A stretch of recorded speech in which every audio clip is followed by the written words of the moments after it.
Call to order. Commence the session. Okay.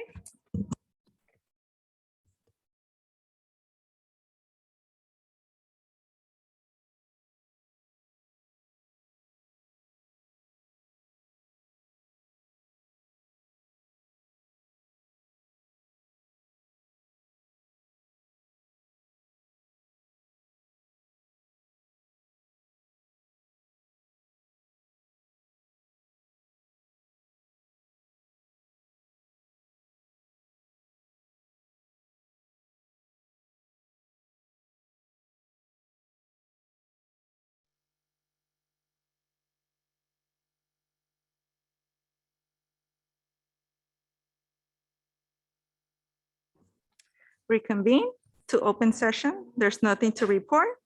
Pledge of allegiance, Mr. Mack. Please stand for the pledge of allegiance.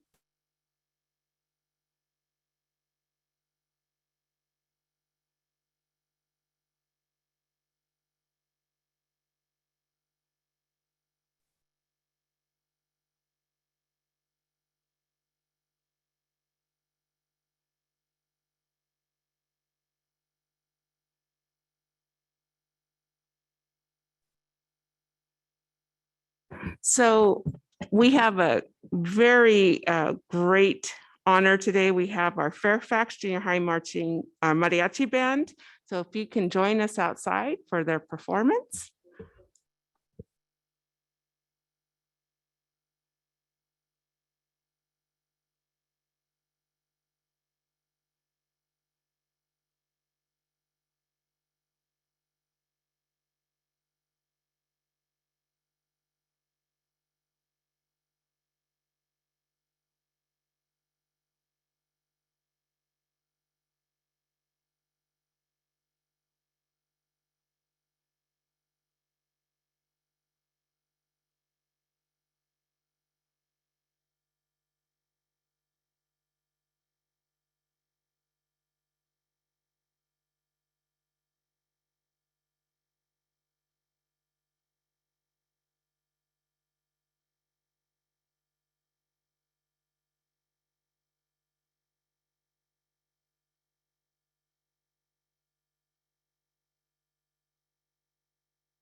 Approval of agenda for February 10, 2022.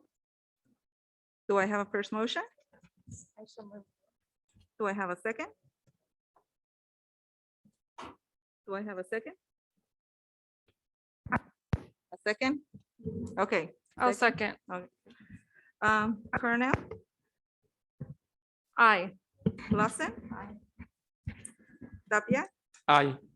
Permis nine. Recognition section, Eric Grant, Oh, no, we have to do approval of minutes. where? Oh, we looked that up. It's her Okay, working. oh, okay. So, Okay, each month we give out an Empowering Employee Award. And this month it goes to Mr. Eric Grant. And I'd like Ms. Burkhead. Is Ms. Burkhead here? Okay, maybe she's still outside. There she is. Perfect timing, Ms. Burkhead. Okay, so we can go on up.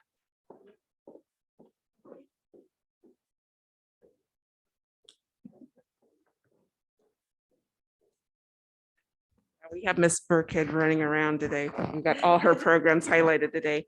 So Mr. Grant was hired in August 19th of 2011 as a yard aide. He became a PE aide in August of 2016, where he's currently still employed. And he's also a track and coached football over the years. So you know how sports, how coaches are, they're very beloved. And Mr. Grant is one of those people who goes above and beyond. I see him every single morning out there with the kids. and he always has a smile on his face. And if you've ever worked with 7th and 8th graders, it is absolutely important that the first person they see in the morning has a smile on their face because it makes their day. So I want Ms. Burkhead to say a little bit about you and why you get your award here. And we do need to get a picture. You're not getting away without a picture, so. So in addition to being a PE aide, Mr. Grant is probably one of the best supervisors that we have at the junior high. Anytime there's a lockdown or any kind of a fight or anything like that that takes place, he is always the first one there. He is running, sweeping the yard, getting every kid in class, intervening, helping out with fights, even though that's not his duty assignment at that time. I always take him to Magic Mountain with me every year. He knows he's got to ride on that bus because when we need to round them all up at the end of the day, he's my guy. So he's got them all rounded up and he's got him at the front of the park. And he's just been amazing to work with. He's outstanding as a PE aide. In fact, they have about 100 kids in each of the PE periods, and there's 2 teachers. So they actually split them up and they do units of PE, and he runs his own unit with about 30 students. And so he's very efficient and very effective at doing that. So he's just amazing all around, and we are very blessed to have him at the junior high. And we can go ahead and get a picture and we can go ahead and take your mask off. And I just keep wondering when we're going to see an application for you coming across as a teacher, so.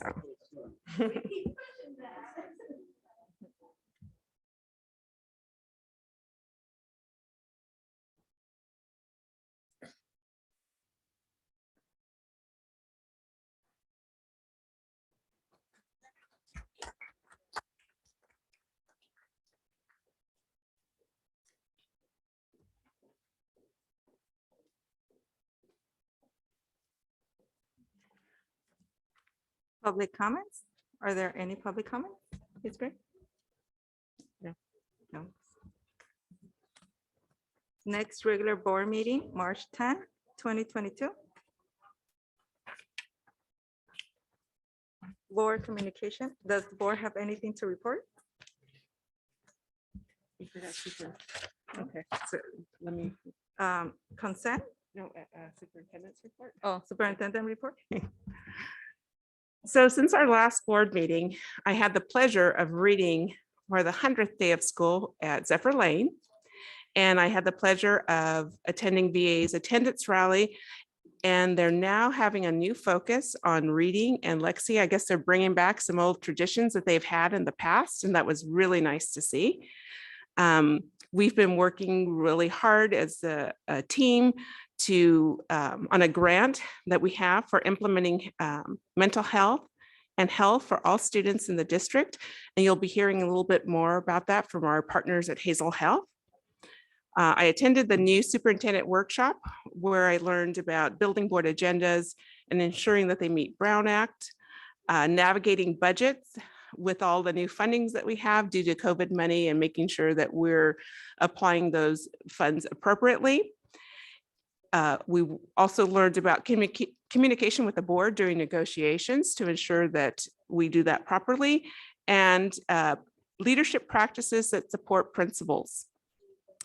We also had a session at the new superintendent's workshop on facilities and on board self-evaluations, and I'll be looking forward to sharing that with the board at an upcoming workshop where we can do a self-evaluation and work on goals.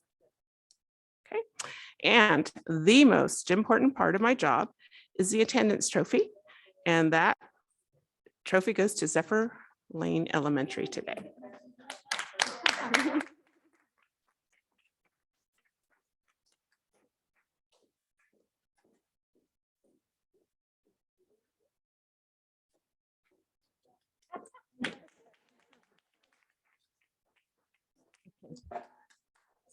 Okay, so Presentation, Hazel Health Overview. Ms. Green. it should be silver.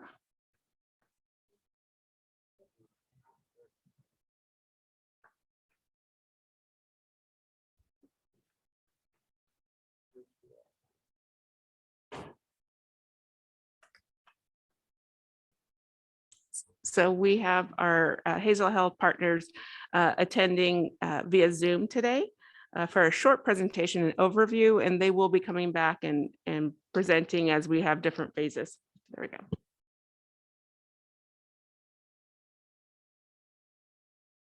Thank you, Ms. Silver, you're muted. Yes, thank you. Super, thank you. Would you like me to share a few slides, say Superintendent Green, or just give a verbal overview? You can give a verbal overview. They should all have in their packet, the board should have a presentation. Wonderful. Thank you so much. So my name is Silver McDonald. I'm the Vice President of Growth with Hazel Health, which means I get to work with wonderful districts all across the country. I want to thank the board, the community, and Superintendent Green and her team. We engaged at the end of last year, and the Fairfax team rallied so quickly to be the very first in line for a competitive grant to bring whole child care services to the students of your district. Across the US, over 20 million children lack access to proper care and health equity. And so we provide physical and mental health care services, both in school and from home. And we are very much looking forward to bringing these services to the students and sharing the outcomes with you. Whether it's something minor where a child may need something like an asthma inhaler or pink eye medicine, to the children who've gone through all sorts of challenges over the past few years. And if they need additional support, whether it's separation anxiety, grief, we are there working with them in partnership with you and your counselors and your staff and the parents and guardians in the community. So very excited to share more with you as we go forward, and really, really looking forward to partnering with you on this initiative. And all of this is at absolutely no patient responsibility. So there is no financial responsibility on behalf of the parents. Thank you, Silver. This was kind of a weird situation. I was on break and I got notice that we were, there's a competitive grant. I think I had less than 24 hours to fill it out, filled it out. We were one of 4 recipients of the grant. So we're very proud of this grant, and that it's going to have initial cost of $0 for us to start up the first year. Yeah, and it's been sponsored by HealthNet as a local partner. So thank you. Yes. So thank you. And we look forward to hearing from you as we start rolling out this program. Absolutely. I look forward to coming in person and sharing the results. Thank you very much. Okay, thank you. Presentation of audit, Mac.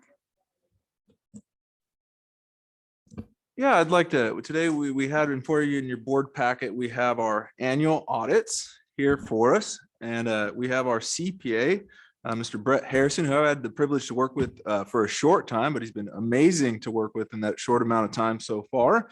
And he's here to kind of answer any questions you may have about the audit himself. He's graciously made himself available and maybe touch on a few key points. So Brett, we appreciate you being here, and we'll hand it over to you. Sure. Thank you. My name is Brett Harrison. As mentioned, I represent the firm Linger, Peterson, and Trum. We were engaged to audit the fiscal year ended June 30, 2021. And I'll be very brief. There's 4 main parts to our audit. We look at the financial district or the district's financials as a whole. We look at state compliance, things that the Department of Education specifically would like us to look at. We evaluate the control environment, and then lastly, federal compliance, specifically for federal funding apart from state funding. So those are the main parts of our audit. When a few things to note this year, or at least I say this year, but the 2020-2021 school year, attendance is normally a large part of what we audit, but as you know, that was done a little differently, so we adjusted and audited that a little differently as the CDE wanted. And also, one thing that's a slight change that's probably almost not noticeable is student body funds are now presented and combined with the regular governmental funds, as opposed to being a separate fiduciary fund. And that is as a result of a new accounting pronouncement that came into effect really doesn't change the way they're operated at all. They function the same. It's just the way they're presented. No longer fiduciary. It's just a part of it's just another governmental fund. Those are, that's pretty much the main changes. Is the results of our audit. If you look at the very end, the last 3 pages, everyone that looks at any of our audit reports, they just go to the very last 3 pages, and that's the results of our findings. We didn't have any findings. So if you're looking, that would be page 93. It summarizes findings for federal compliance, state compliance, and any other financial findings. So that was good. And so we're pleased with the results of the audit. It's a very thick book. Happy to answer any questions you have, or if you want me to go into any more detail and put it in, translate it, if you will. Thank you, Mr. Harrison. Was there anybody have any questions for Mr. Harrison? Is this the first time we've used this company? I don't recall it, this kind of a format. Did we have the same company last year? Yes. Okay. And no extraordinary findings or to-dos, right? That is correct. No findings, right, Mr. Harrison? That's correct. we have any further questions after you say we will share it, we can always come back and ask. Yes. Oh, I'm sorry, I didn't say that on the microphone. I just asked, once we take this, we look over it. If we were to have any questions, we can always come back and ask them at a further date. Yes, absolutely. And if you don't mind, I'll point out if I didn't mention this in my comments before, but pages 14 and 15. That's really the culmination of all the funds added together, the balance sheet and income statements. So if you had to boil everything down to look at the financial condition of the districts, those 2 pages are where I would start. But yeah, anything past that, any of the notes behind that, what any of the numbers mean, always available to help make sense of it. Thank you.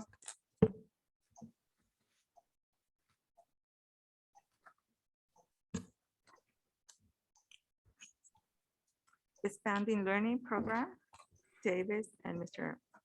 Gray. Mr. Garday? Garday. Ms. Davis couldn't be with us this evening, but Mr. Garday is going to be presenting for her and give us a short overview.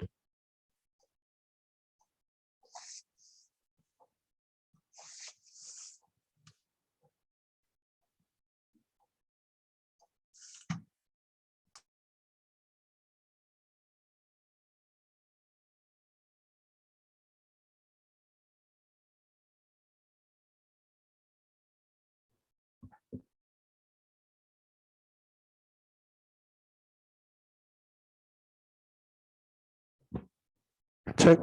Oh, sorry. All right, well, again, yeah, Mrs. Davis couldn't be here this evening, so I got the opportunity to work together with her over the past few days and learned a lot about our expanded learning opportunity. So I'm excited to share with everybody this evening. Go ahead. Make it a click or. So right now, our expanded learning opportunity program, we have our ACES and 21st Century Grant, which right now limits the number of students that have access to our program. And currently, we have 21st Century at Virginia Avenue and Shirley Lane. The expanded learning opportunity program is here designed to increase the access to education and enrichment services beyond what we have right now. So this will allow our schools to increase service offerings in academics, wellness, and enrichment, and it'll go for all our TK to 6th grade students, and it'll give the families a lot more flexibility than the programs we have right now to participate based on their needs and services. So we want to look at the expanded learning opportunity as a single comprehensive program in line with what we already have, which is our Fairfax ACES program and our 21st Century program. So it will all, going forward, fall under the Fairfax Expanded Learning Program, under that umbrella.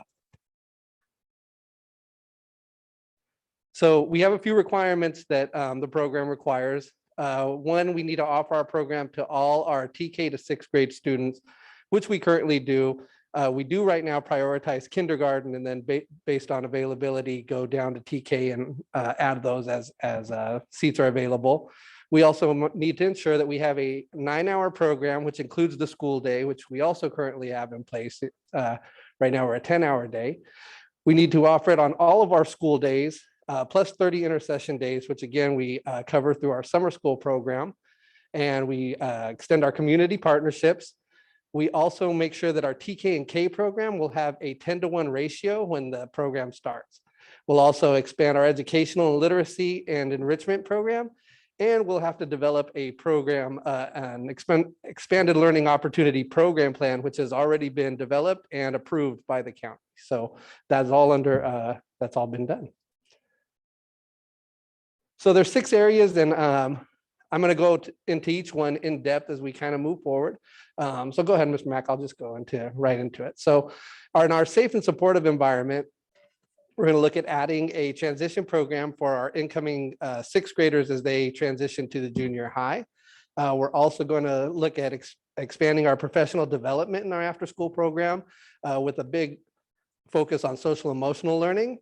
And we are also going to have access to a certificated staff to help monitor and look at all our enrichment and literacy and educational activities. As we get into our active and engaged learning, we're going to make sure that the students of the program are able to replace and purchase any school technology that is dedicated to just the ELOP students. We're going to make sure that our staff has additional time to lesson plan. And we're also going to look to implement more visual and performing arts with a multicultural focus. So that's when we're going to look at things like the folklorico that we have, and probably touching base with Escuelas Unidas to see if we can implement something that here in our district. We're also going to open ourselves up to robotics and academic competitions.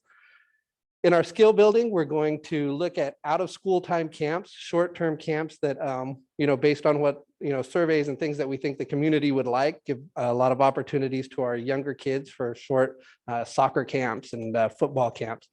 Also increase our CTE opportunities, which we are currently doing in our summer school program. We're also going to look for youth voice and leadership. So as for our after school program, we want to make sure that we give them leadership and learning field trips, that we give them opportunities to see some leadership conferences and summits. And we also want to build an after school ASB, student council for them, so that they can have some leadership opportunities, community service opportunities within those kids that are in that program. And then we want to make sure that we have a lot of access to our community leaders and guest speakers for them. Right now, we currently have the healthy choices and behaviors. We have the cooking and nutrition classes at all sites, and we want to make sure we expand all that. We're also going to look into some sports camps with some non-traditional sports like lacrosse, karate, yoga, golf, tennis, fencing, things that our community doesn't really have access to. So we're really excited to bring something in, because not every kid wants to do, the big 3 of basketball, soccer, and football. But we're also going to make sure that we have opportunities for those kids. Right now, focusing on the K-3 kiddos who don't really have that, so that they can have training, skills training, so that as they get older and start trying out, they'll have that opportunity. And it'll also be for the older kids who not every kid does make the team. And we say, hey, you keep working at something, you keep practicing, they'll actually have an opportunity to go and train and do things and participate in something they already showed some interest in. So that's really exciting. Lastly, in our diversity, access, and equity, we're going to expand on the professional development for our after-school employees or expanded learning employees. We're going to focus on special education, making sure that they understand how to deal with students that have special needs and need some different accessibilities. We're also going to look into college and career field trips, as well as performing arts, have, again, intercession opportunities, which a lot of focus will be on summer, but it might extend ourselves into things like winter break or spring break with a day camp or something, as well as Saturday camps. Again, we're going to look for that small ratio of 10-to-1 with the little guys. And we're going to look into transportation to make sure that that's not one of the things that keeps our families or from being able to participate.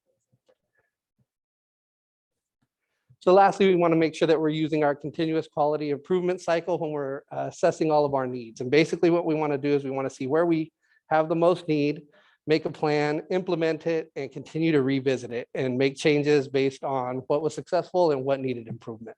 And that's just the way we want to approach everything going forward, is it's a lot of new stuff to implement.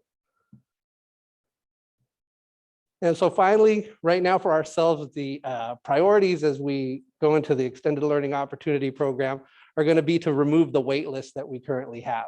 Right now, Zephyr Lane has a wait list of about 50 families that will be our top priority.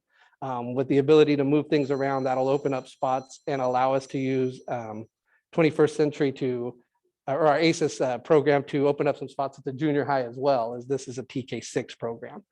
We're also going to look into making sure that we have drop-in camps for our K-3 population. Also, again, the performing and visual arts with that multicultural focus, the Escuelas Unidas.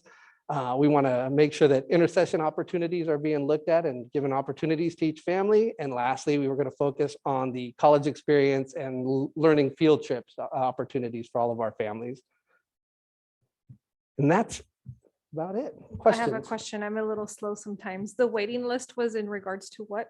Was So it the right, ACES program or what? the after school Okay. ACES program, yeah, Okay. because right now we do have 21st Century, which is at VA and Shirley Lane, which allows a little bit more funding for staffing. And right now, as we gain this one, we'll be able to focus on the families here.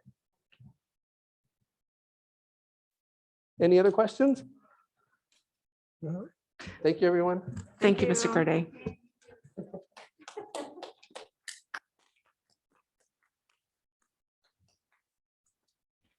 Presentation, middle year LCAP update, Ms. Brown. Good evening, and I want to apologize ahead of time. There's a lot of information that we have to go through tonight, so I'll try to keep it as concise as possible without rushing too much.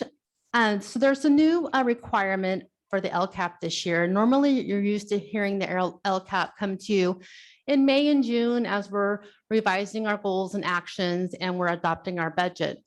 But with so much additional federal and emergency relief funding that has happened throughout the school year due to the pandemic, they've added some requirements that we have to look at tonight. So I'm going to go ahead and get started.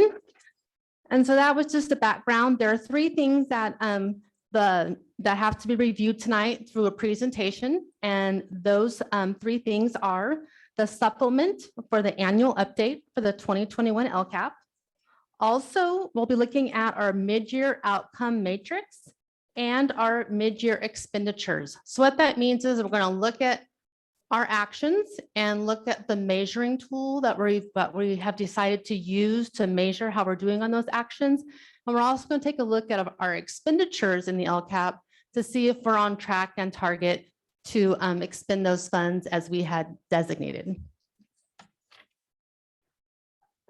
So first is our impact to the budget overview for parents. And so if you'll look at the table, our local LCFF funds that were adopted was $30,055,831.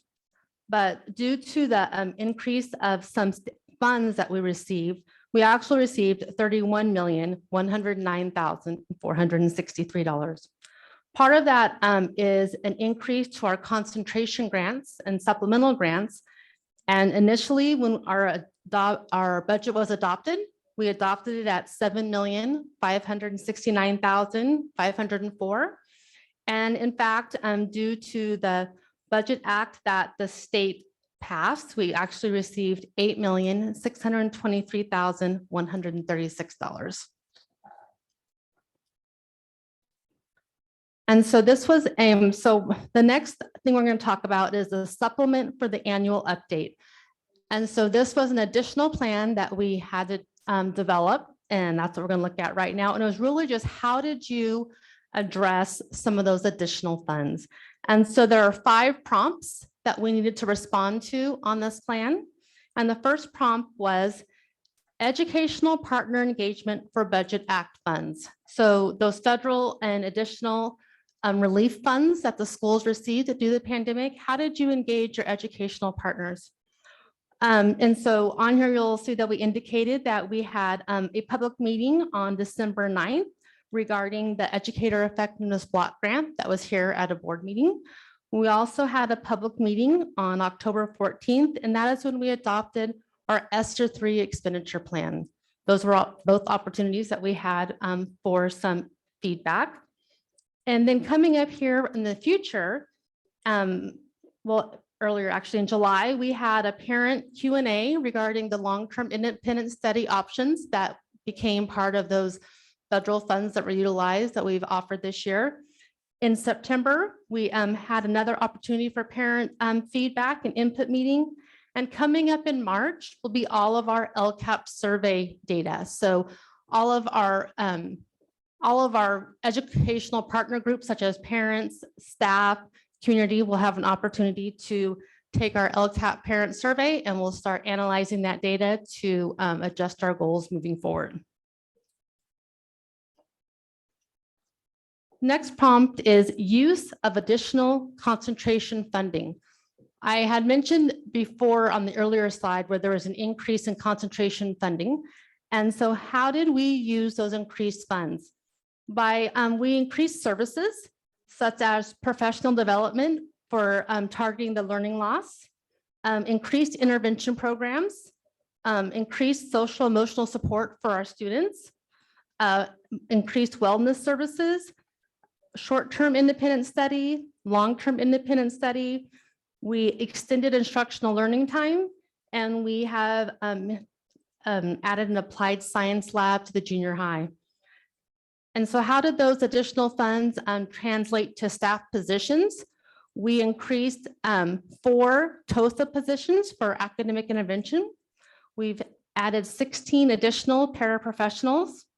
We had 4 coordinators of student support, 4 long-term independent study teachers, 2 district-wide substitute teachers, and we have 72 after-school intervention teachers that are currently employed.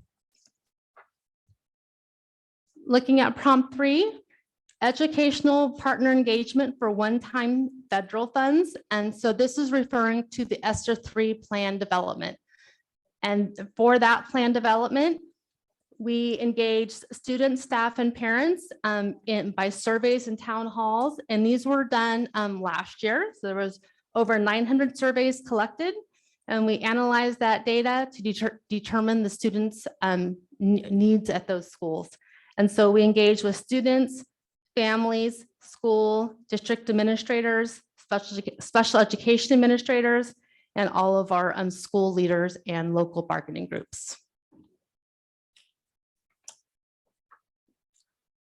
Prompt 4, implementation of the plan. So how did that plan implementation go? And so we've had, highlighting some successes. We have site COVID-19 testing at all the school sites, after school intervention, the additional staff for student support. And there have been some challenges, and really those challenges are around facilities. There's a backlog in architectural services and also in supply, inventory, and change. It's been very difficult to get our facilities up and running and the new ones added with the backlog. And then the last prompt for this supplemental plan was, it says using fiscal resources consistent with LCAP. And what they really want to know is, okay, you have an LCAP plan that has your goals and your targets and your focus for all of your students. You have all these other additional plans and funding that have been added. How are you making sure that you're aligning those plans to keep your common goal? And so when we look at plan development, we always start with reviewing our current LCAP goals and looking at what our goals and targets are. We try to, as often as possible, multi-fund many actions and some multi-fund programs and employees so that they assure alignment and continuity. And then also we revisit our plan and our goals through department and administrative meetings. So that wraps up our annual update. Now we're going to move into our mid-year LCAP, how we're progressing on those goals. So just to remind everyone what our goal 1 of our LCAP is, students will demonstrate continuous progress toward mastery of Common Core standards that will prepare them for college and career readiness through grade level standards-based instruction and targeted support from highly qualified teachers. And so what we're going to look at, and I kind of want to show you a little bit about this table. The next about 15 slides are all going to be set up just like this. If the first, where it says metric, that is how we're measuring our success of the goal. 2021 is the baseline data that was used to develop that. The desired outcome is what we want to see in 2023-24. And then the last two columns is really where we're going to focus our attention to. That is there an update and what is the status of that update? So I'm just going to kind of briefly run through these matrix. And so we're really looking at student CASP. And well, that information is not available yet because the testing is in the spring. So we don't have any scores yet or results from student testing. Next is the local indicator reflection tool. Again, that is also in progress because that reflection tool will also be done later in the school year. The next we look at our teacher misassignments, and we do have information on that. And we had no misassignments for teachers this year. Next is looking at ensuring that we're looking at how many PIPs and STIPs and interns we have. And so looking at that mid-year update, you can look that we had 1 PIP, 1 STIP, and 5 interns this school year. And we have our status for access to broad course of study, and all of our students receiving ELD is at 100%. Also looking at our matrix for students having access to aligned instructional standards, programs and services for all of our unduplicated groups, and students with disabilities are all at 100%. And so after those are our matrix that we have are tracking our progress. Next is the actions, and here we're looking at to see, are we expending our funds as we had projected? And if you'll notice, all of these are really on pace where we're at in the school year, with the exception, it looks like when you look at increased intervention opportunities, it looks like we've only spent about $1,000. And that's because that will be for summer school. And that's where that rest of that budget will be expended.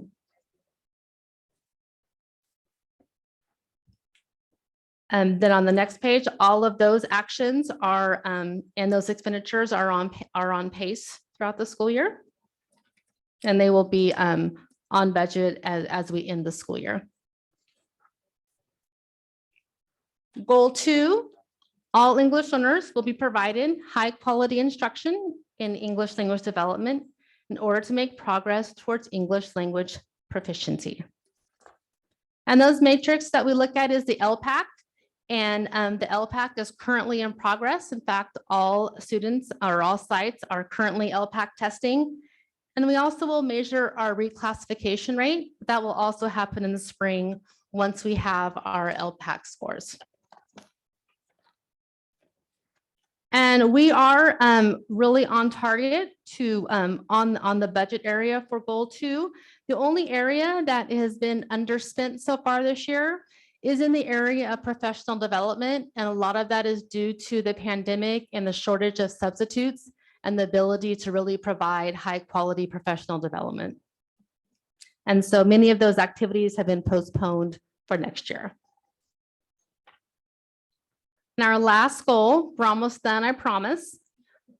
We will provide supplemental services to increase school connectedness in the areas of student engagement, parent involvement, and school safety. And again, these matrix are really, a lot of them are in progress. We will review our student surveys. And like I mentioned previously, that will be in March. Those will start being administered. And we look at students and parents and staff. So all these pages are the same. This will be where we fill in how those surveys, when we get them back, we'll look at those results.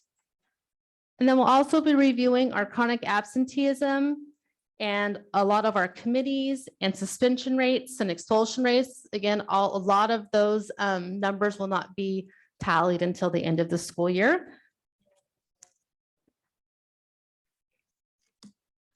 We were able to, all of our schools that participate in the Williams Act had an exemplary facilities in their fit report.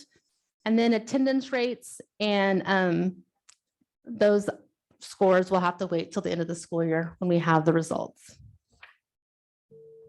And then looking at our expenditures for goal 3, we are making progress towards and meeting what our budget plans were.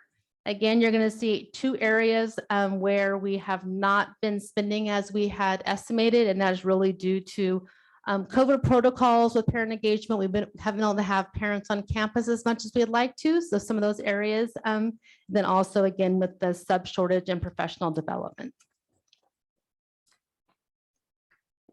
And then really the last thing to point out in this action is we had plans to have a school resource officer. However, the sheriff's department no longer has that program available. And so with that, in closing, just a, thank you to all those out there. We know there's been a lot of challenges, but we have been committed to really providing the necessary services to our students. And I know this has been taking a lot of work. And so thank you to everyone that has been working hard to get our students back on track. Any questions? All right, well, thank you. I appreciate these were all required components that we need to share out tonight. Provision internship permit for Jose Portillo. So we are we'd like to hire Jose on an intern permit. One of the great things that Ms. Brown talked about in our update is that we're able to provide a program specialist. And so he will be replacing the program specialist. So we recommend that the board approves his provisional intern permit. Do I have a first motion? I so move. Do I have a second? I second. Okay, Cornell, Aye. Lawson, Aye. Tapia, Aye. Permiso, aye.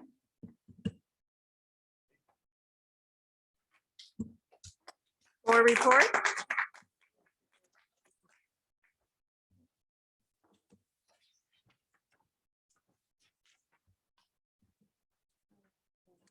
So the next thing we have is CSB delegate election.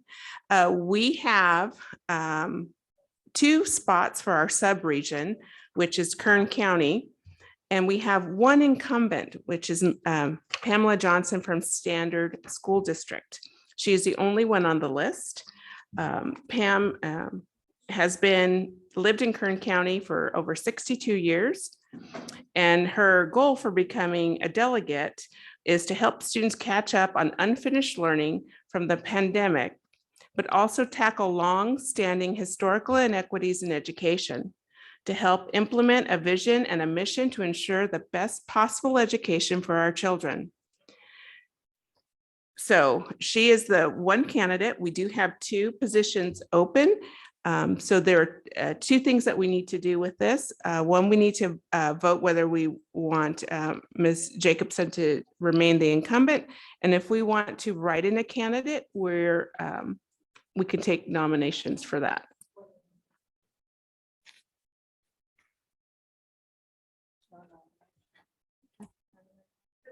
Okay, so then do it.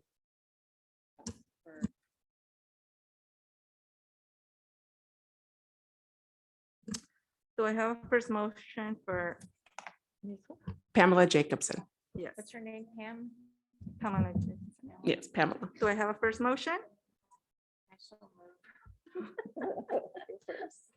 Do I have a second? Second motion.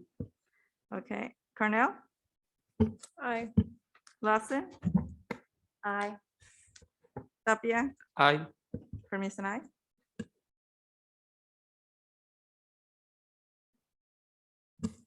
Consent section. Do I have a first motion? for all items in the Yes. consent sections, numbers 1 through 13? Yes. I shall move. Do I have a second? Second motion. Cornell, Aye, sorry. Lawson? Tapia, Aye. Permissive I. Okay, I'm going to stop here and I think we have, if your name was brought up to for approval tonight, if you could come up to the podium, we'd like to welcome you. I think I see a couple of people, at least one person. It's Miss- Yes, Mercedes. Hiding back there.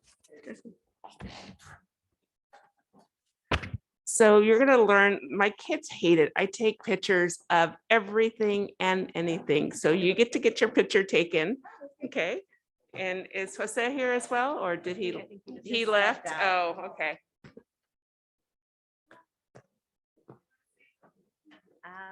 I'm really excited. I'm just excited and thankful for this opportunity to serve our community.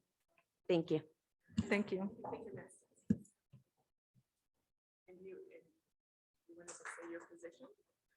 For program specialist? For migrant, yes.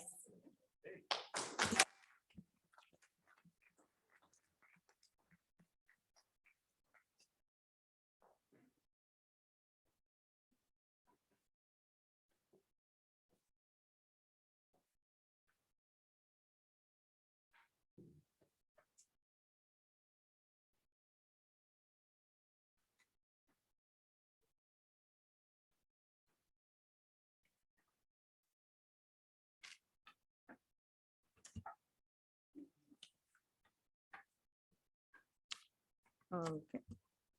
For business financial, do I have a motion to approve 1 and 2?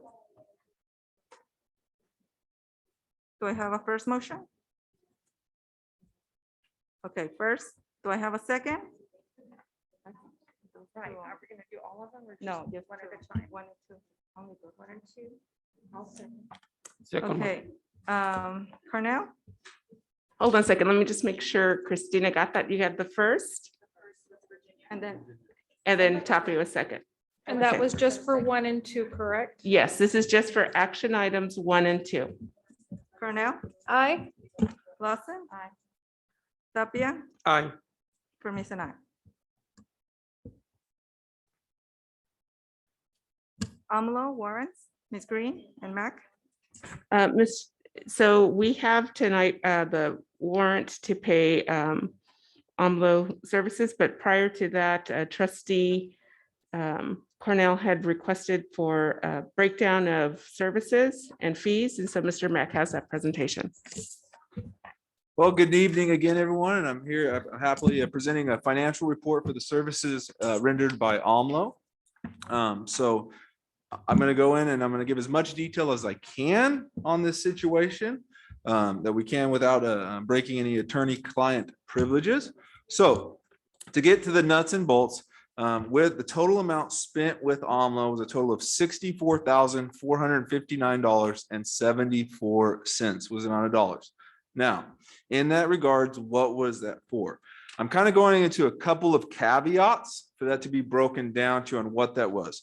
So we have one area that was for public records act requests. So if someone came in and asked for information to be given out, that is something that would generally regularly be looked at by an attorney to making sure that we're giving out the proper and all the information that's needed. So that's one category that we have broken out to.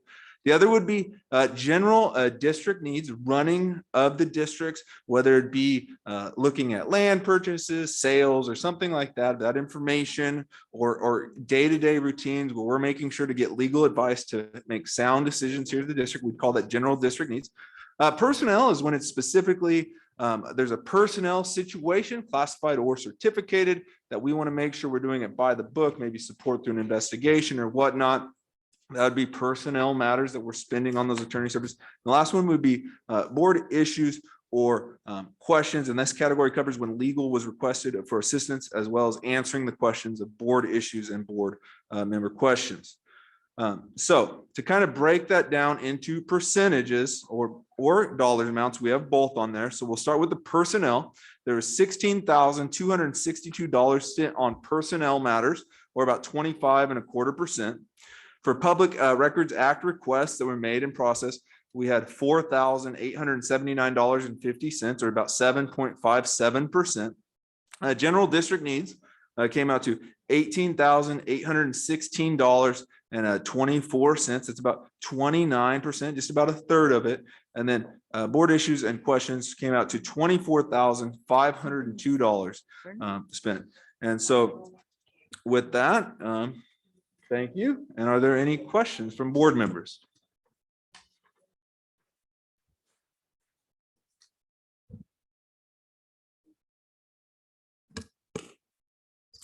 So board issues and questions, is there any way that you can break that down a little bit further? Is that overall just questions from the entire board or the board leadership? So again, that would be for any questions or issues. They're not, I don't have that broken down because that would get into attorney-client privileges, but this could be issues of a matter that becomes from the board, and the board has to make decisions on, and we get legal support for those, as well as any questions that board members may ask the attorney as well. Not any board member, just the board president. I didn't hear you, Virginia. Can you turn on your mic? Not just any board member, only the board president is able. There would also be times where if we had a legal assistance at the board meeting itself, that other people may ask the attorney questions, that time and dollars would fall under this as well. Can you explain a little more on the Public Records Act? So again, the Public Records Act would be when any member from the public came and made a request for information. As being a public school, we are obligated to answer that and be transparent. However, depending on what that question is, there may need to be information to be redacted from that for the liability of the district. And so that is generally a typical thing that the board would have the legal services look at and make sure that we're following all those rules so that we're not putting ourselves in liability. Okay, so just for example, would that say be kind of in regards to the censure? Was that, just an example? Like, we were redacting and just, were we using those funds for that particular situation? Or am I saying more than what I am able to? I honestly don't know if I can answer that one in public. Okay. Did a lot of that come up with the grand jury investigation time period? Your mic. Playground place. Did most of that come from the grand jury investigation? What do you mean by most of? Checking out things Are you during that. are you during that talking time about period. Public Records Act? Yeah, yes. I don't recall looking at all of them. I mean, I'd be happy to double check and meet with any individual board members on how many were Public Records Request Acts. I don't believe that fell under that. I know there was part of it was during that time period.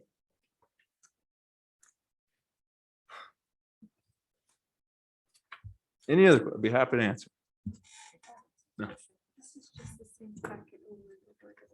Did they give them all to you? If there's I no thought there was a more lot more. questions, Very. do I have, if there's no more questions, do I have a first motion? I so move. Do I have a second? Second motion. I'm sorry, what are we Cornell? voting on? In Amalo, Cornell, Oh, that's a no for me. Lawson, Aye. Tapia, Aye. for Miss and I.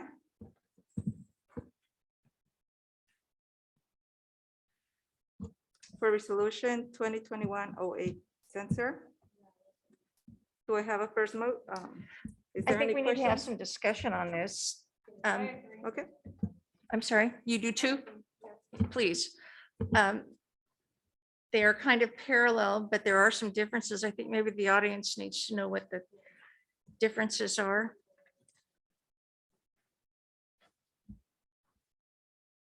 Can you address that, Mrs. Green? Actually, we have our attorney here, and so I believe that because it is a legal document, it's probably more appropriate for him to address them. Good evening. Trevin Sims, partner with Lozano Smith, counsel for the district on this matter. So on the board's agenda tonight is consideration of two versions of a censure of Trustee Mullen. And my understanding is both of these have been previously considered by the board, but not passed by a majority. And I provided a confidential memo. I'm happy to sort of give an overview of censure, my understanding of the difference between these two, and some of the issues of concern regarding the differences, or just specifically address any questions the board has. So I'll start with an overview. So the board has been considering a censure of Trustee Mullen based upon the results of a grand jury investigation into alleged speech and conduct by Trustee Mullen. Over the course of a few board meetings, the board considered two censure motions or resolutions, and neither one of them passed with the majority at that time. But my understanding is that there was a majority of the board that was in support of some form of censure, but not necessarily in agreement as to at least one or two provisions and differences in those censures, which I'll address in a moment. First, I'll start with what is censure. There's nothing in California law, the statutes, the education code, which governs everything you do as a board, that specifically addresses the right to censure or what it is. But California courts and courts around the country have recognized that an elected legislative body has essentially a First Amendment right, a free speech right to censure one of its members. And that's basically the board's voice in saying, we disagree with, we disavow something that that member has said or done. And that's in essence what a censure is. And for the most part, that is recognized as valid and legal. Beyond simply the board's statement, the board's voice of we disagree, courts have also recognized a form of restriction along with the statement of your opinion. Those restrictions can include, for example, not being removal from elected office on the board. So board president, board vice president, a position on a subcommittee of the board.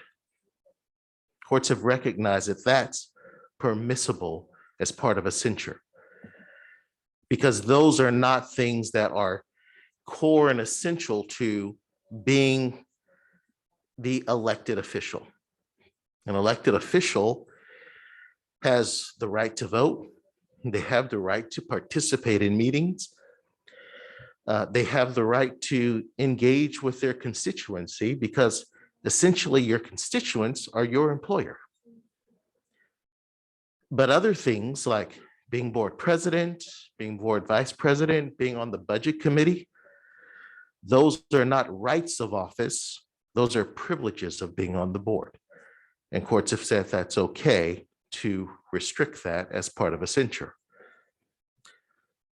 I think one of the issues that's been presented with the board between these two censure resolutions is the notion of whether there needs to be a specific expiration of these restrictions, or a specific timeline or date to review those restrictions. So for example, if the censure resolution says you can't be an officer on the board, you can't be president, vice president, clerk, does that need to say you cannot be in that position for a specific period of time? Does it need to say this restriction expires on a particular date? Does it need to say we as a board will reconsider this after a specific period of time or a particular date? Unfortunately, we don't have a clear answer to that in the cases that have addressed censure. But what they do say is, if the board is going to censure one of its members, that member is entitled to some amount of due process before that censure is adopted. And they've said that that due process equates to essentially notice and an opportunity to be heard, to give their side of the story. And my view as counsel is that because the courts have not addressed whether that due process extends to when those restrictions expire, if you're going to be conservative as a board, and if you want to minimize any potential legal liability or legal challenge as to those restrictions, then the recommendation would be to include an expiration, a specific date for reconsideration. And I'll say, there is a case before the United States Supreme Court right now on the very issue of censure. The court hasn't issued a decision yet, but we expect one very soon. I don't have any expectation that the decision in that case will impact or alter the decision of this board on a censure.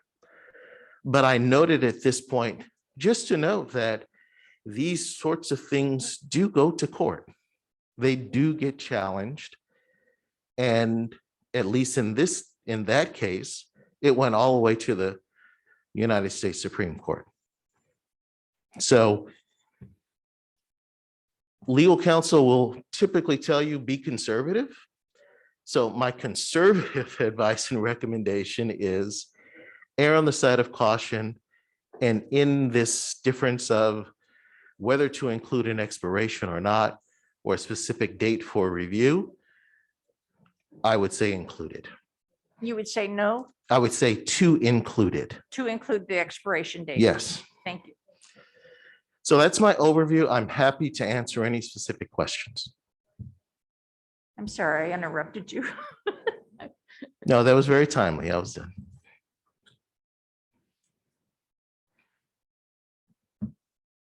This has been ongoing for quite some time. We need to have a finite closure on it, in my opinion.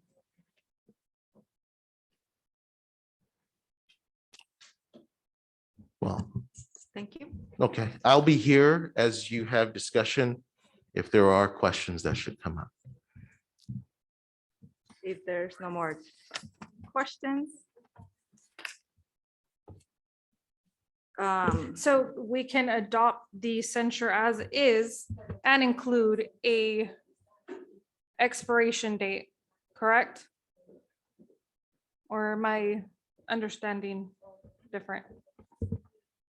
Yes, that is correct. We are able to adopt the original censure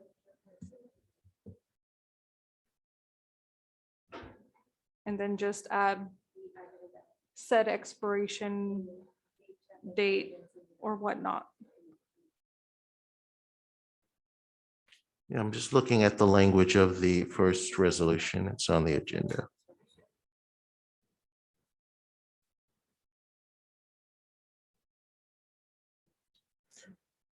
So the first resolution on the agenda, when you look at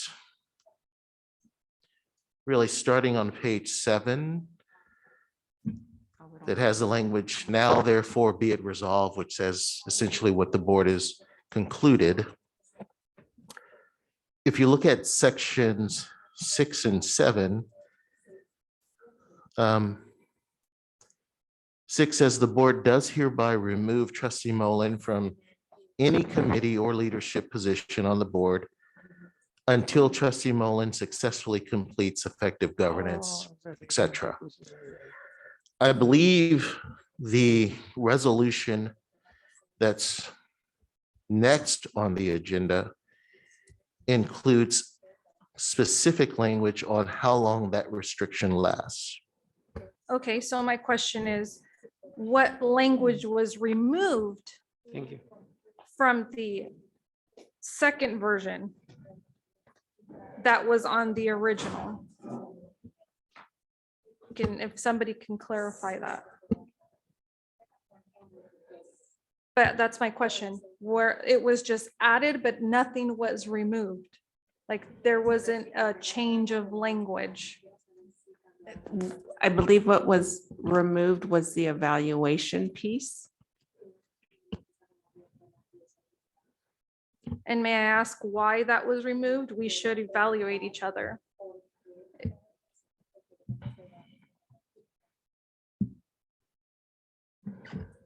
Well, as you know, that board members can, I wasn't here when the center came in, so I'm coming in midstream.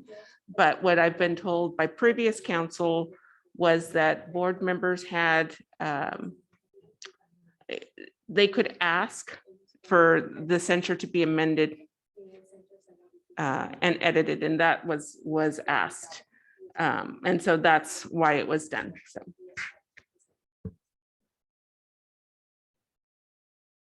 Okay, so then can we discuss about, I mean, could we know why that was amended? I mean, why it was asked, what was the reasoning?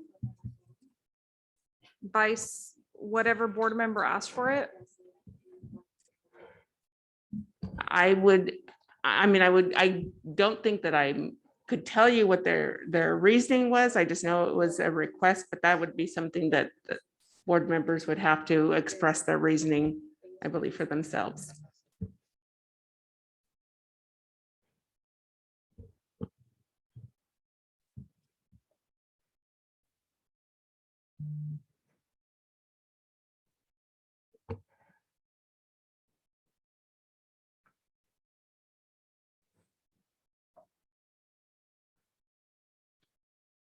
Okay, so I'm assuming now we discuss and vote, or anybody have any other questions? If there's not more question, Entonces, tengo la duda.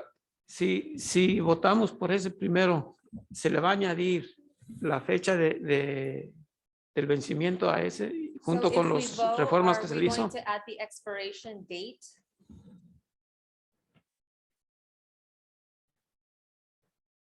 So he's asking if we vote on this, it passes, we can pass it with said expiration date. Yes, so right now, there are 2 versions on the agenda.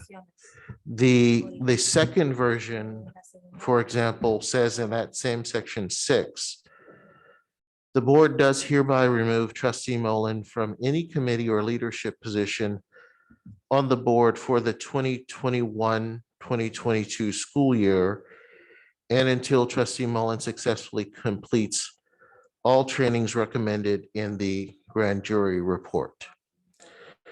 So that language of for the 2021-2022 school year is not in the version that's in the first resolution. So the board could decide, and from my review of the 2 resolutions, it's only really those 2 provisions that are different. Otherwise, they're identical. So I think the question for the board is, regardless of which resolution you adopt, whether the board wants to say that for example, the committee or leadership restrictions in section 6 will only be in place for the 21-22 school year, or whether the board will readdress that restriction at the conclusion of the 2021-22 school year. And at that time, the board can evaluate whether it at that point wants to continue those restrictions or not.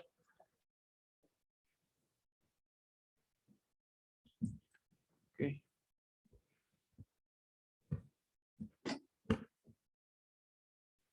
So then I guess I'd like to make a motion to pass the, or to vote on the censure with the expiration date that was added to the second.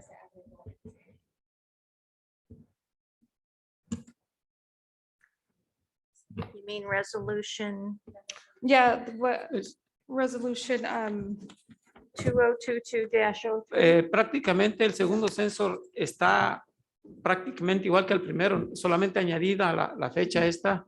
So practically they're the same, just add the expiration date. Correct. From my review, Okay. both resolutions are identical, except no, there was something removed in the second. In the second version. There was information removed. okay, It's not completely identical. There is the added expiration date and there was information that was removed on the second version. okay. So again, there is a motion on the floor, but yeah, you can go ahead and ask the questions, but yeah. Okay. So with respect to the timing issue though, or the expiration, Mhm. the second motion or the second resolution, which is 2022-03, is the current version that has the language that says the restriction on board leadership or committee membership will expire at the end of the 2021-22 school year. And then it says, and until he completes the other training. In the The May first 27th resolution doesn't training. have that 2021-2022 language. Yes, which is why I just made the motion to pass the original censure as presented with all of the information, nothing removed. And we can there add the expiration date as asked. That was my motion. That's what I presented on the floor. So estoy diciendo, lo que estoy pidiendo es pasar lo original, la censura original y agregar la fecha de expiración. Yo me voy por el segundo. Porque ya está ahí escrito, ya está todo. Entonces me voy, Hay me voy por el información que segundo. no, que ha sido removida en la segunda versión.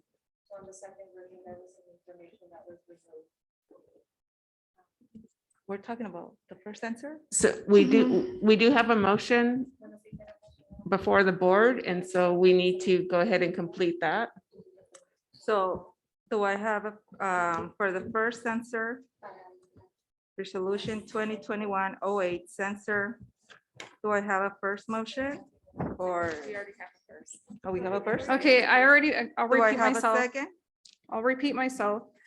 I just put on the floor, resolution 2021-08 censure, including the date that's in the second version. So all the information and the date that's on the second version. So everything. Do I have a second? Roll call, Cornell, Aye. Lawson. Aye. Tapia.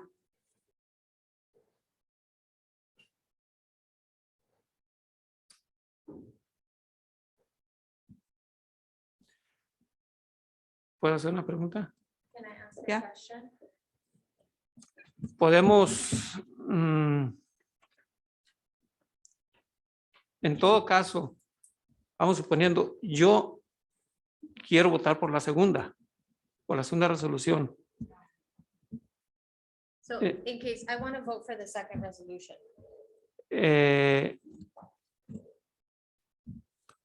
No sé, yo no sé los demás votos, pero si quedamos dos, ¿qué es lo que va a pasar después? So if two vote and the other, what's going to happen? Well, there's a motion and a second. There have been 2 aye votes. The board president has asked you for your vote, and then the board president will vote. So, su voto.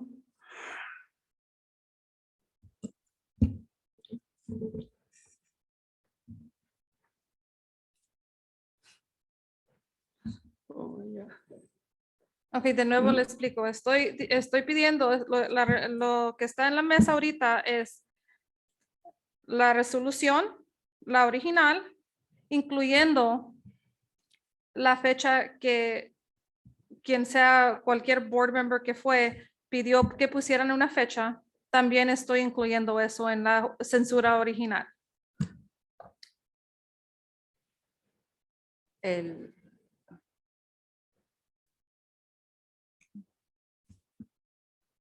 No, okay, What was his vote? no, In your vote, you have to. vote. I'm sorry, no, What was your no. vote? no. Resolution 2022-03, censor. firma, Para sí. el- sí, for- Do I have a second?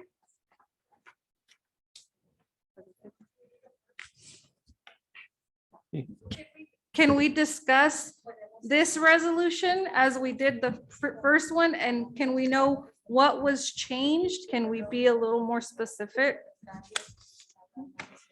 on why it was changed? What's the reasoning behind that, please? Yeah, I'm not aware that Yes, information was. that's a board Okay. member question. I'm asking the board to explain why it was removed. And I mean, I just want to know, I just want explanation. And this is something we're supposed to discuss in public. So now I'm asking the board to explain why the changes.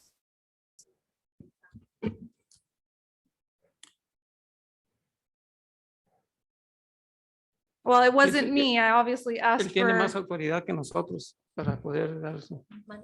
Digo que él tiene he's más saying that you autoridad que have the, nosotros do you para- know why it was changed?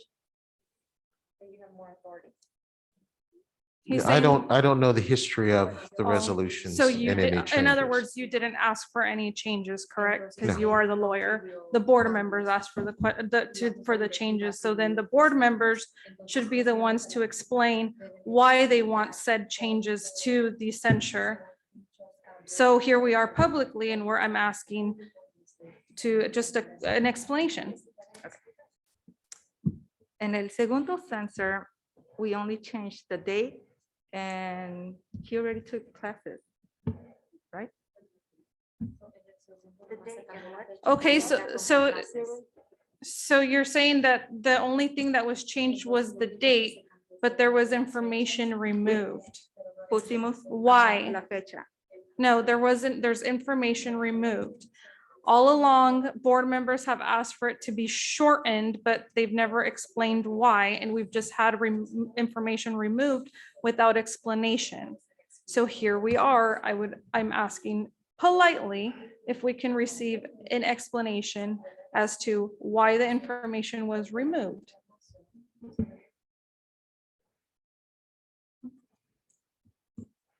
And the lawyer already stated that he cannot explain because he wasn't here and he's not aware.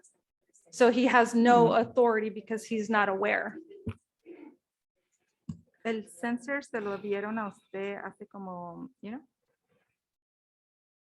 Like, you guys read this? So she's saying that I've received the censure a long time ago, meaning, long story short, they don't want to give an explanation as to why they are doing what they are doing, as to why they're asking for information to be removed. No, that's not true. Hold on a second. I think we need if we just give the interpreter a moment, so in between, so we can have everyone in the audience understand what's being said. And if Alma wants to ask her question again, I'd be more than happy to interpret. Or your comment, sorry.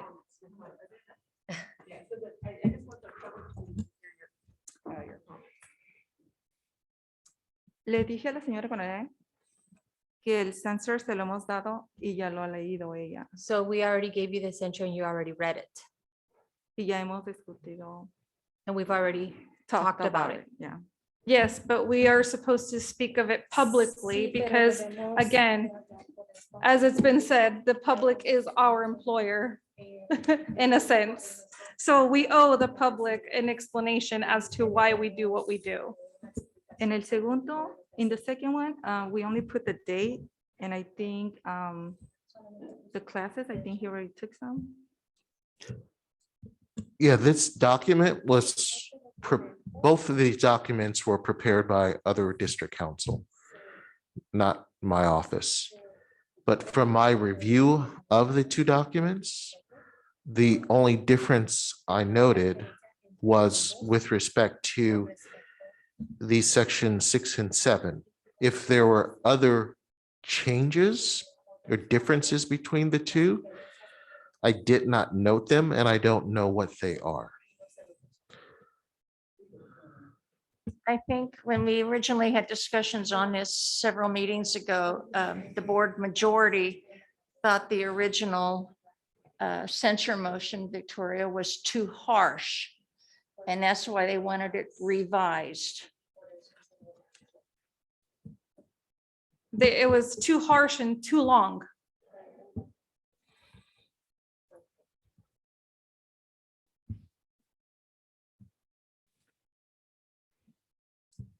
So maybe the board majority, the ones that voted for it, could tell us what they wanted changed.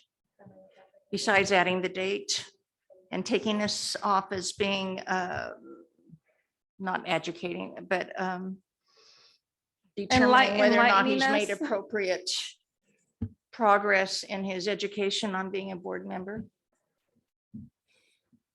Do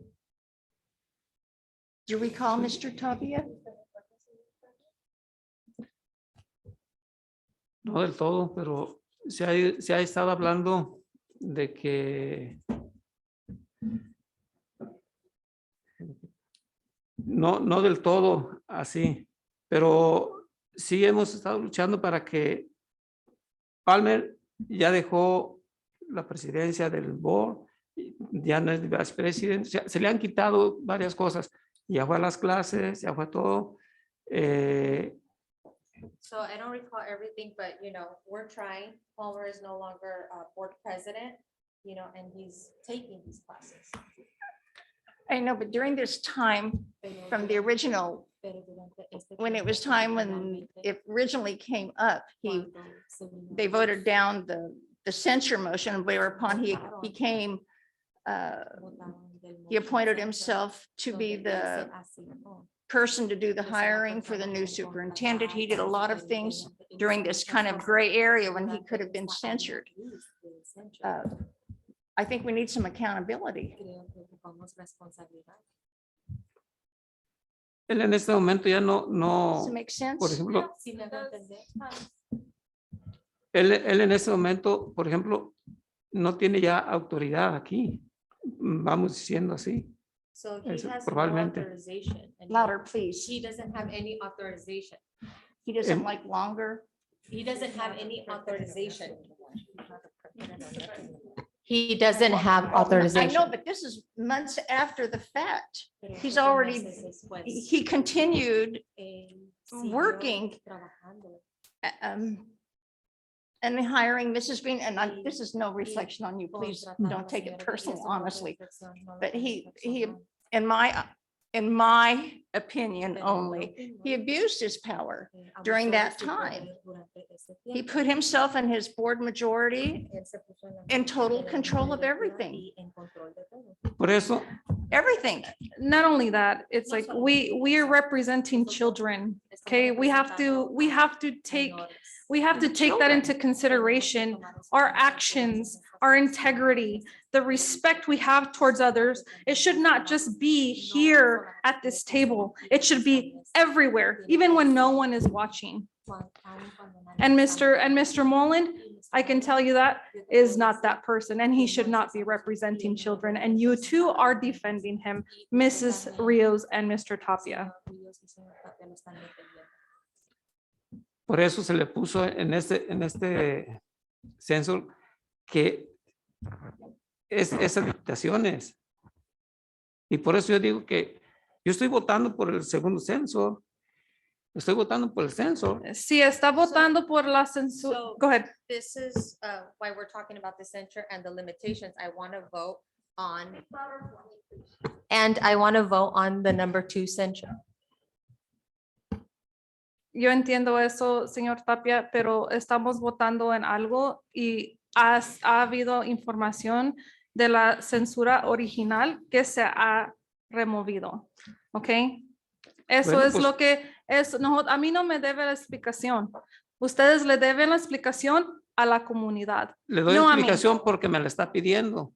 Porque Sí, me la está porque pidiendo. yo Entonces, estoy hablando de por la esos dos censos, comunidad.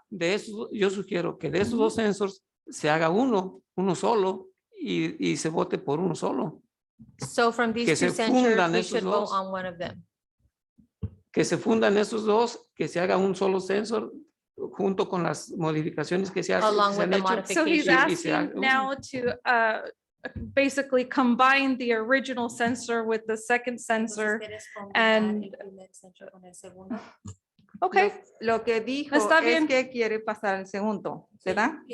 no, he dijo que quería ¿Eso combinar dijo? el primero y el segundo, ¿verdad?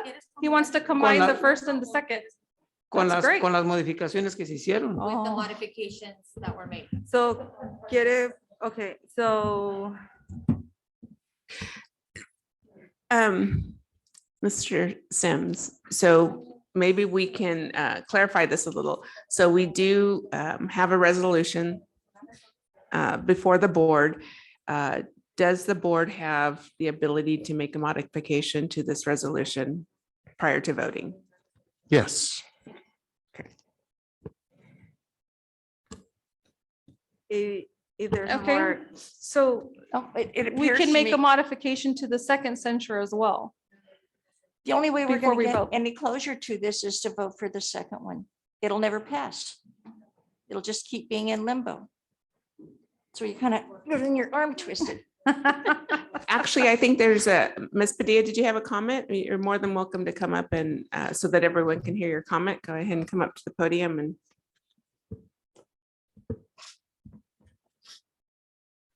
Ultimately, it's going to go like this until he's out of office, because they're going to keep voting for somebody who is not a good person, and they know it, but they would rather swallow their pride, I mean, not swallow their pride, be prideful or whatever, and continue to allow this person who is not good for our school or our students or our community. He continues to lie. He continues to be doing drugs and selling drugs, and I've seen it. So you keep having these type of people in our district, and our district's going to continue to keep going down. So go ahead and allow this man who has no business being in our school district or around our children, go ahead and keep voting no on these censures or whatever. Stand strong, Miss Virginia, stand strong, Victoria, vote against them, let it go. We'll get new people in when the board comes. Let them destroy our district a little bit more day by day. I hope you can sleep well at night. And also you, because of all things, your young children went to this district. I don't know if they're adults now. I don't know if they're still going here. But eventually karma is going to catch up to you guys.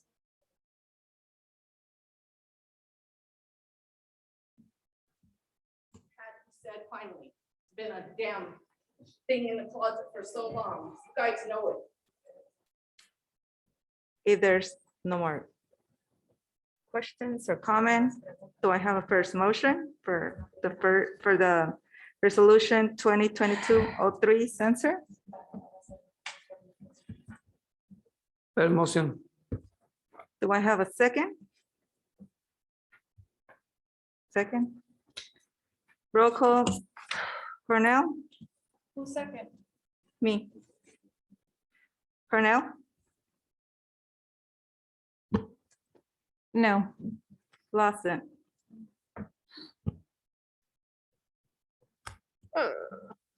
I feel like Mr. Tapia. Yeah. It's this or nothing, right? Is that correct, Mrs. Green? This is the last motion on the table before the board. Aye. For Ms. Against Sinai? my better judgment. Aye. For Ms. I Sinai? want that in the Tapia? minutes. For Ms. Put it in the minutes. Um, Communication from the board and future items? So this is a part of the agenda. If a board member has an item to be presented at a future board meeting, that they let the superintendent know so that superintendent and staff can research the matters. If there's no. I'm sorry, what was that? One more time? So if you want something put on the board agenda, this is your time to let us know. We can research the item and we can make sure that it gets on the agenda. Okay. If there's no, Okay, so there's no remark? no. Okay, so as my closing remarks, I just wanted to remind everyone to look out for Parent Square. We have our partners Hazel Health, and we'll be rolling out healthcare services for all of our students at no cost to our families. So please look for Parent Square. We're very happy to be able to provide that for our community. Thank you for coming. To the board, adjourn the meeting at 8:11. 8:11. Thank you for coming.